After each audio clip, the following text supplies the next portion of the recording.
लोगों को लगता है कि वर्षों बाद अच्छे दिन आए तो अब कुछ मिल जाए। ये बात कही संघ प्रमुख डॉक्टर मोहन भागवत ने।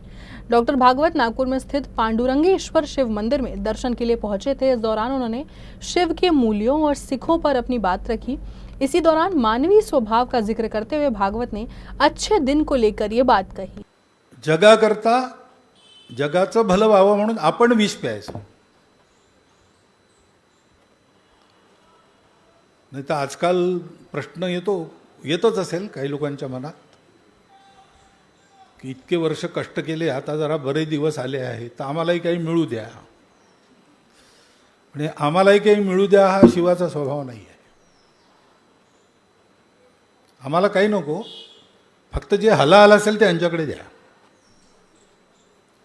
ज्याचा तुम्हाला त्रास होतो, ज्याच्यापासून तुम्हाला धोका आहे ते आम्ही अंगावर घेतो.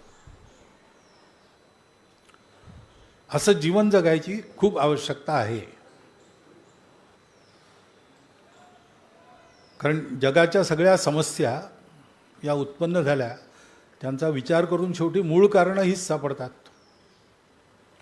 माणसाचा हावरटपणा, त्याच्यामुळे संकट आहे. आणि माणसाचं कट्टरपण, त्याच्यामुळे रागद्वेष, त्याच्यामुळे लढाया, युद्ध.